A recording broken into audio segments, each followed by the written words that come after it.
seguimos hablando de este tema que nos preocupa muchísimo, ¿no? Estamos al borde del colapso. Ayer vivimos momentos de mucha tensión, insisto, cuando no había luz, cuando se habían cortado los teléfonos, un calor insoportable. Uno piensa en la gente mayor. Ayer me crucé con muchos jubilados, sobre todo en zona sur, porque yo estuve por allí. No significa que solo en zona sur pasó esto, pasó en muchos lados. Pero bueno, me encontraba con gente que me decía: Gustavo, desde las 7 de la mañana soy una persona grande, vivo en un sexto piso, no tengo agua, no tengo luz, es un calor de loco, mi mujer está con convulsiones. Una situación realmente compleja. Y uno miraba para todos los costados y no veía equipos de asistencia. También cuando la situación es tan grande, todo se desborda, ¿no? Por eso seguimos hablando de este tema, pensando en qué puede llegar a pasar y sobre todo cómo se puede llegar a resolver, si se puede resolver.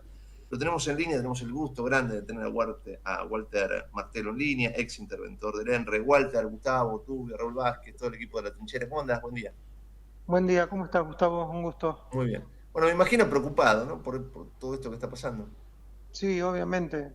Pensá que el corte de ayer, que afectó casi 660.000 usuarios, fue el más grande de la etapa de las privatizaciones en cuanto a la magnitud de afectados, después de aquel corte, recordarás, del 19 de junio del año 19, el Día del Padre, con lo cual demuestra un poco la magnitud de lo que ocurrió ayer. Y que la segunda cuestión para destacar es que si bien, digamos, hay episodios crónicos que todos padecimos, me tocó también a mí, por las altas temperaturas, el corte masivo se dio a las 5:37 de la mañana, cuando la temperatura era alta para esa hora, pero no superaba los 29 grados, con lo cual la demanda tampoco hacía prever que podía suceder una cuestión de esta característica.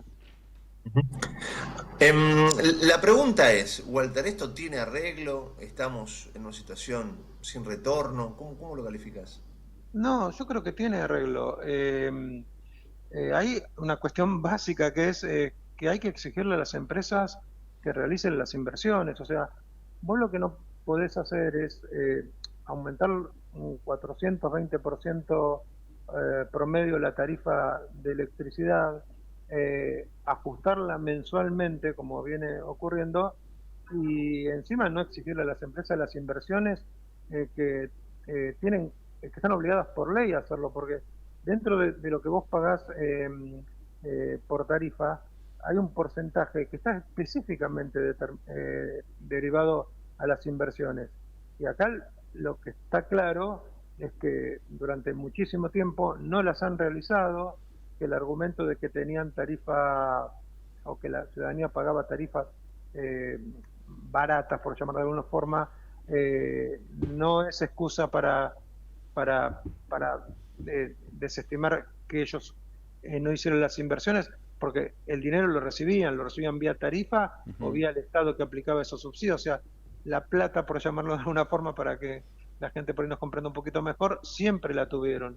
Y fíjate la diferencia, porque, a ver, ayer hizo 44 grados de térmica en gran parte del AMBA, y de un lado de la avenida Córdoba tuvimos 660.000 usuarios sin luz, y del otro lado no llegaron a 20.000, ¿no? O sea, hay una situación específica sobre la empresa de Sur, sobre la cual también se tiene que actuar más enérgicamente, porque si lo único que vamos a hacer es otorgarle facilidades para que se queden en el país como una muestra más de que las empresas no se van a costa de tarifazos y desinversión, esto nos va a seguir pasando. Yo creo que una más fuerte presencia del Estado, una revisión de lo que tiene que ver el contrato de concesión, al que todavía le quedan 60 años, nos va a llevar a la solución en un tiempo más corto del que muchos creen que debería ocurrir, ¿no? Walter Martelo, ¿cómo le va? Raúl Vázquez, lo saludo de este lado, un placer. ¿Qué Usted tal, sabe, Raúl? muy bien, muy bien. Usted sabe que, bueno, recién lo escuchaba y no deja de sorprender ese dato, si bien es un dato y nada más, pero hablaba del peor corte desde la época de las privatizaciones, estamos hablando casi 30 años, ¿no? Más o menos. Sí.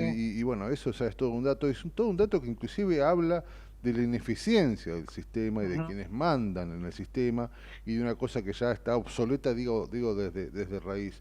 Esto se da en un contexto, también yo lo decía recién en otro entrevistado, esta cuestión de que hemos sufrido una reducción clara de subsidios y que esto ha generado claramente un impacto en los hogares y en la economía de la gente cuando uno plantea o uno escuchaba que ese planteo de alguna forma estaba puesto para que de alguna manera este dinero pase a las inversiones y que ese dinero no genere lo que hemos vivido durante los últimos 40 años.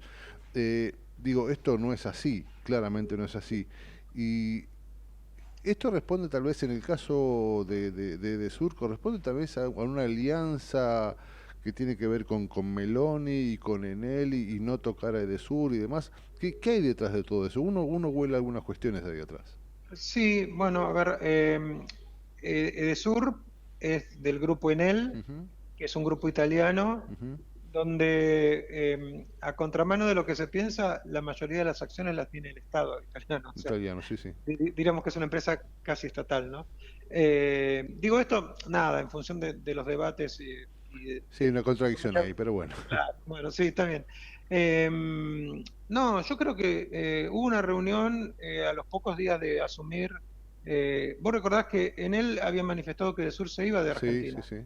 Inclusive le habían dado al Banco Santander ya la orden de que empiece a articular la venta de sus acciones. Ujú. Ahí Vos se sabés que estaba... yo tenía toda esa información y por eso insisto, a mí, digamos, todos los datos que yo tenía era que Edesur era una empresa en salida, se Sí. estaba yendo, por eso no Exactamente. invertía. Sí, pero ¿sabés qué pasó, Gustavo? Y a la mesa, en el primer viaje que realiza el presidente Milei a Davos, se encuentra en el aeropuerto de Ezeiza la cúpula de Enel, de Sur, y el ministro de Economía y el presidente Milei para charlar sobre este tema, y las autoridades del gobierno le piden que se quede, porque vienen mejores tiempos para las empresas, un tiempo más vinculado a lo liberal, etcétera, etcétera. No quiero cargar esto de tinte ideológico, pero digo, eso fue lo que le prometieron y eso fue lo que le dieron, porque le dieron un aumento del 420% más ajustes mensuales en tarifas. Ahora, lo que no les exigieron fue justamente como contrapartida las inversiones. Los mejores tiempos para las empresas no necesariamente son mejores tiempos para los Claro. usuarios y bueno, los controlás. Bueno, en él decidió quedarse, obviamente. Si a vos te dicen que te van a recomponer un 400% tus ingresos, obviamente no tenés motivo para irte, por lo menos hasta que eh, no vuelvan a producirse episodios de estas características, que vos fijate que ayer mismo la propia secretaria de Energía responsabilizó a la empresa Sur, con lo cual está claro que no es un problema ideológico, es un problema crónico que tiene esta empresa y que algo tenemos que hacer. No Ujú. puede ser que después de haber determinado la obsolencia, vos hoy se corta un cable en Caballito, excavás y te encontrás con los cables de la ex SECVA, Claro, porque se van reemplazando por partes en la medida que se van claro, quemando. claro, claro. O sea, no estamos hablando de ya las grandes obras que hacen falta y que en muchos casos este gobierno desestimó. Estamos hablando de lo básico. Qué herramientas tiene Walter el Estado? Yo sé que hoy es una mala palabra el Estado, pero digo, ¿qué herramientas tiene el Estado para defenderse ante esta situación? Porque no deja de ser en definitiva de un mal servicio de una empresa cuyo cliente está atado a ello, ¿no? Sí, para mí los incumplimientos crónicos contractuales están probados.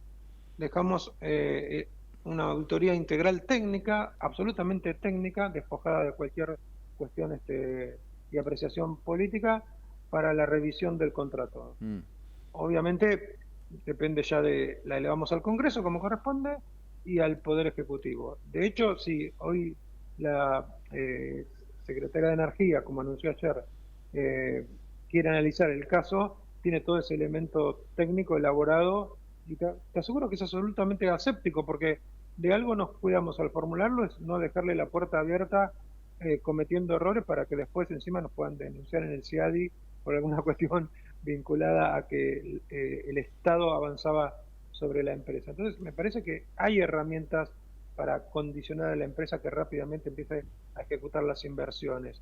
Y por otro lado, el Estado también tiene que invertir y apoyar algunas obras que se paralizaron, que hubiesen solucionado o solucionarían en el próximo año gran parte del problema, porque si no hacemos nada, ahora viene el invierno donde la demanda de consumo también es también, alta, claro. Exacto. eh, y después ya estamos otra vez a la puerta del próximo verano.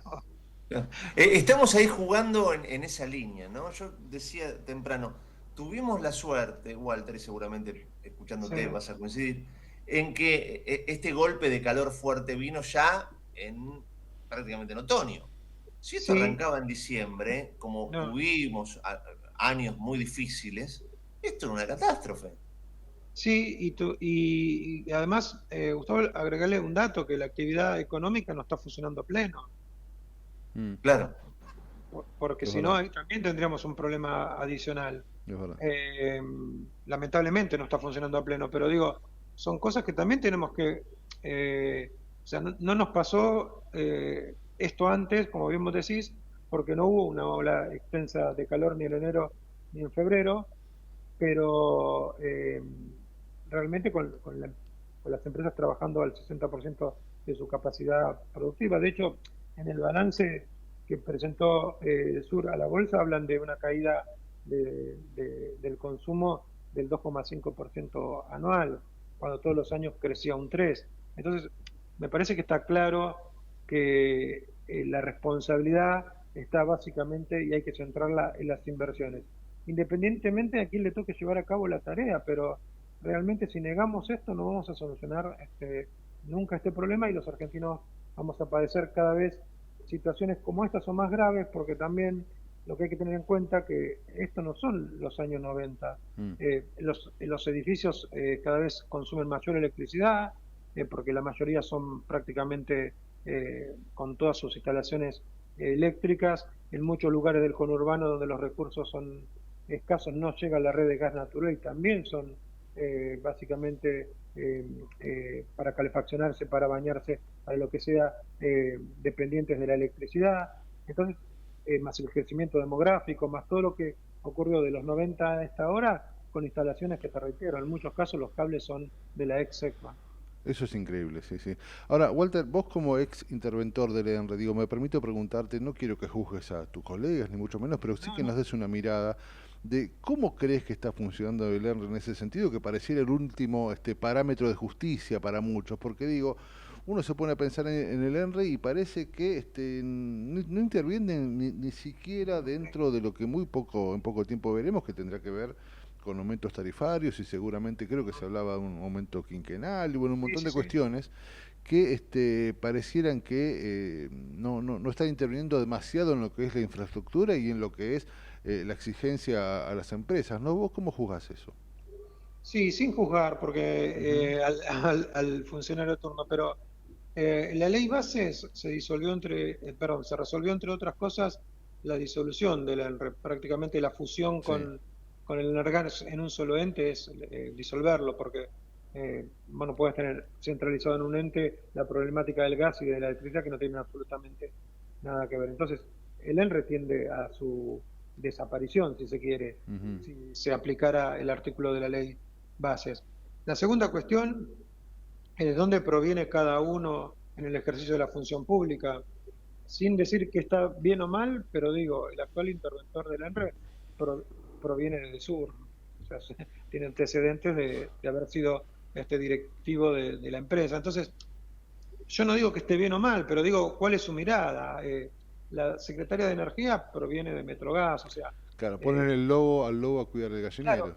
es poco consistente creer que tienen la mirada puesta en el usuario, o por lo menos en su práctica profesional siempre actuaron en defensa legítima, porque eran empresarios, de los intereses de las empresas. Entonces, me parece que cambiar ese chip porque estás en la función pública, cuando toda tu vida tuviste una formación proempresaria, también pesa a la hora de tomar decisiones, y obviamente, digamos, hay lazos que han quedado seguramente vigentes en esas relaciones. Martelo, gracias, sí, gracias No, por esta charla. Te mandamos un abrazo. Ojalá se pueda igualmente, revertir esta situación difícil ojalá. para la gente. Gracias, ¿eh? Abrazo enorme. Gracias. Abrazo grande, Amables. gracias. Walter Martelo, ex interventor del ENRE.